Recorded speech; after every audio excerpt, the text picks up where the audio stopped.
Adieu cette équipe, on se retrouve avec le Kraton 6S EXB pour lui changer son bras, les deux cales de train arrière et l'axe.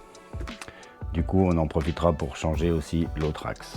On va mettre des axes Vitavon acier renforcé. Du coup les cales de train ADU Racing.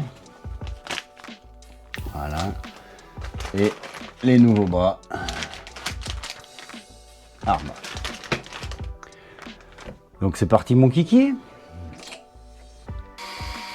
Force est de constater que la loctite là, elle n'a pas fonctionné comme escompté. Donc voilà, il faudra en remettre. Là, faut enlever les roues. Commencer par là peut-être. Mais bon, moi je fais souvent les trucs dans le désordre. Puis là, ah oui, j'aurais peut-être dû enlever ça avant. Et maintenant, est-ce qu'on arrive à accéder à cette vis là? Pas vraiment, hein. C'est un peu la caque avec ce support de carreau. Ah, ça me fait chmir de l'enlever celui-là juste pour ça. Ah, mais je peux dévisser là. Bêta. Des fois, il faut un peu juste réfléchir. Et on arrive à accéder à ce qu'on veut par d'autres moyens. Voilà, je revisse souvent quand je peux les vis où elles vont. Comme ça, il n'y a pas de lézard. Là, on dévisse le renfort châssis. Voilà. Un petit peu de crasse. Il n'est pas censé y avoir un joint là.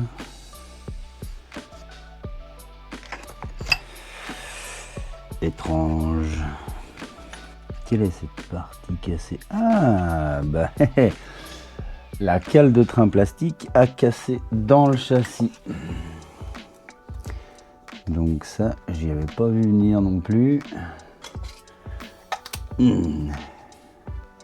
Voilà la petite pièce en plastique qui a cassé. Maintenant, elle sera en alu.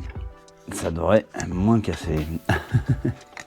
Alors ouais, la loctite là, il n'y a rien qui a pris. Dévisse ça comme s'il n'y en avait pas. Pourtant, les vis sont blanches, hein, mais... Alors ça c'est mon axe tordu, donc à la limite à redresser. Donc voilà les cales de train EXB, c'est une petite tôle emboutie qui du coup est toute pliée. On va se faire un peu de place en mettant ça là. Donc là on a toutes ces petites vis à enlever parce que là on va changer le bras, donc il faudra les remettre.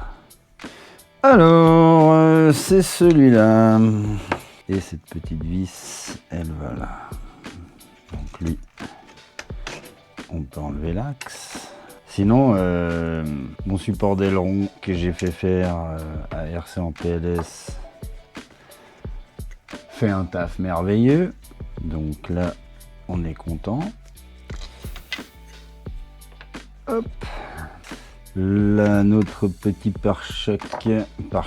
pare-boue en carbone qui pour l'instant tient très bien en comparaison des ADU Racing qui eux ont tenu une session. Il y en a un qui a cassé direct. Alors je vous mens pas, j'ai mis des petites rondelles.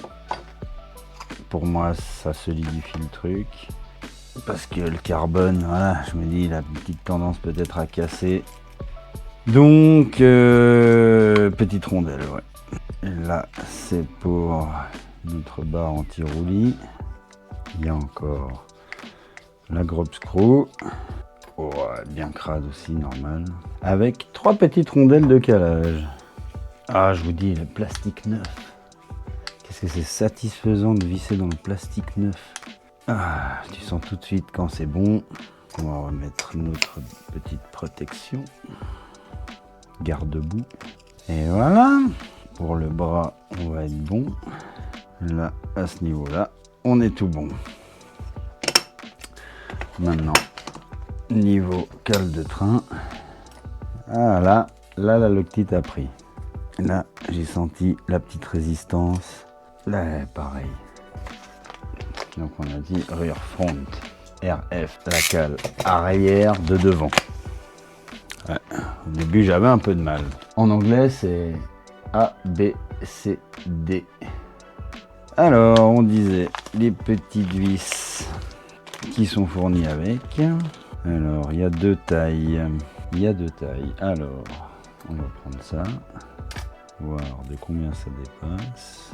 On va prendre une grande, beaucoup trop grande. Et si on prend une petite, on est à la bonne taille. À quoi servent les grandes? À quoi servent les grandes? Est-ce que tu peux visser plus profond? Pas vraiment. Hein? Non. Mystère et boule de gomme.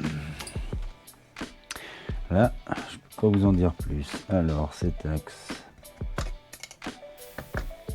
Waouh! Ben, nom de Dieu. Oh! Punaise. Ah. Voilà, lui, il n'est pas censé être tordu. On va prendre les Vitavon.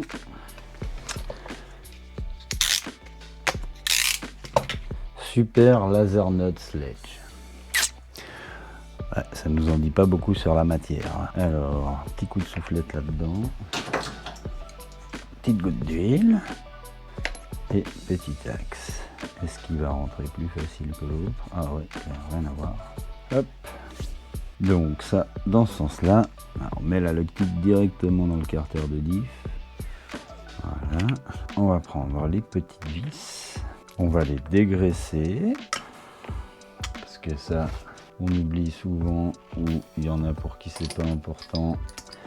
Mais en fait, d'usine, tes vis, elles ont très souvent du gras dessus, de l'usinage, du transport et tout. Donc un petit coup de nettoyant frein à disque, de dégraissant, ce que tu as, de l'alcool, n'importe quoi, qui dégraisse. Alors celles-là, je me rappelle quand j'ai mis à l'avant, elles n'avaient pas beaucoup. Sauf erreur, elles sont assez propres. Ouais, carrément. Mais on va quand même faire l'autre, qu'on a quand même envie que la loctite elle prenne. Hein, parce que là, moi je vous le dis, c'était très mal serré. Donc, hop, on va remettre une petite goutte sur la vis. Voilà. On va visser. Non, on va mettre l'autre aussi. Comme ça, on y met aussi une petite goutte dessus avant qu'on ne puisse plus. Bien que c'est pas du plastique, et j'aime bien faire ça quand c'est dans le plastique, parce que quand tu passes ta vis dans la première pièce, toute la loctite s'en va dans la pièce, c'est pas dans le filetage. Hop. Voilà. Petit rappel, quand on a mis de la loctite, c'est 24 heures de séchage. Donc, quand tu fais des réparations comme ça, vaut mieux prévoir de ne pas aller rouler dans l'heure qui suit. Si tu vois ce que je veux dire. Donc là, on va pouvoir mettre nos petites pièces en laiton. Voilà. Le petit axe. Hop. Voilà, lui c'est bon. Une petite goutte. Vraiment, ça c'est vraiment personnel. Hein. Moi je suis un peu tonton burette sur les bords. Du coup, j'aime bien que tout soit lubrificato. Hop, voilà. Ça, on peut y reclipser pendant qu'on a bien l'accès. Voilà. Ensuite, deuxième pièce. Donc on a bien la même petite bavette. les 3 petits trous, la petite patte dessous, tout est nickel. On va faire le même test, mais je pense que on va regarder avec le tournevis de 1,5. Hop, ouais, c'est la même chose. Ah, un petit peu plus profond. Ah, peut-être que les longues là, peut-être, on va voir. Alors, hop, on va tester les longues. Alors là, on a 14 mm et la grande dépasse de 13 mm. Donc on peut mettre les grandes. Petit coup de dégraissage. Des grosses têtes en 2,5. Peut bien serrer, t'as une bonne prise. Les petites vis, enfin les vis d'origine c'est du 2. Donc cool. Petite goutte à l'intérieur. C'est tout ça qu'on est sûr qu'il y a dedans. Les petits. Alors c'est marrant parce que ceux-là ils sont marqués RR. Pourtant c'est tous les mêmes. On va savoir pourquoi. Ouh, ça me plaît pas. Ouh, l'écartement il est énorme. J'ai l'impression que... Ah ouais, non mais c'est... Il y a un angle de fou là. Bon. On va dire que c'est normal, qu'il n'y a pas un P de jeu et encore rien qui est vissé. Donc, on va dire que c'est normal. Une petite goutte. Donc, ADU Racing, à part les mode garde, les pare-boues là, que j'ai été déçu, je trouve qu'ils font des pièces super, à des prix très abordables, en comparaison de nos amis de chez Vitavon, là, qui eux, je trouve, ont une politique de prix assez violente, quoi. Donc là, on est aligné, tout est aligné. Lui, il reste libre. Donc, on va remettre ça en place. Hop. Donc, on remet notre petite suspension en place. Alors, chose très bien pensée. L'axe inférieur, là, quand tu serres le nil stop, tu le serres sur l'axe. Lui, il reste libre.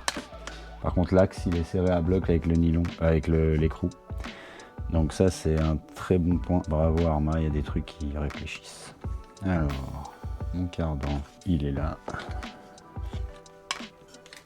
Toujours un petit peu tricky d'être toujours bien aligné avec la boule. Ça paraît tout con, mais ah voilà. Voilà. Donc là, on a notre train arrière qui est tout remonté. Le diff, il n'y a rien qui bouge dedans. C'est beau, c'est smooth. À l'intérieur, ça gratte pas. C'est smooth. Ok. Bon, ça, c'est cool. Il y a un truc qui me perturbe, moi, c'est est-ce qu'il n'y avait pas un joint là, qui allait là-dessous? Je crois bien que oui. Hein. Mais oui. Mais oui, mais oui. Petit joint papier qui vient se mettre juste ici. On va nettoyer un petit coup de soufflette sur cette partie-là. On va essayer de le coller avec de la graisse bleue. Et ça fera aussi une petite couche d'étanchéité et ça nourrit entre guillemets le papier. Voilà. On va mettre une petite goutte d'électrique là. Voilà les gars. Remontage, réparation et upgrade effectué. Petit retour après plusieurs packs d'utilisation. Le support de pare-choc en impression 3D AliExpress pour l'instant tient le coup. Il y a des traces de fissures. Ok, bon, tant que ça casse pas, on s'affole pas. Mais tout est là, ça tient le coup. Voilà les gars. Moi je suis très content, je vais pouvoir aller rerouler avec le Bestio que j'apprécie énormément. malgré tous ces petits inconvénients qui nous sont arrivés.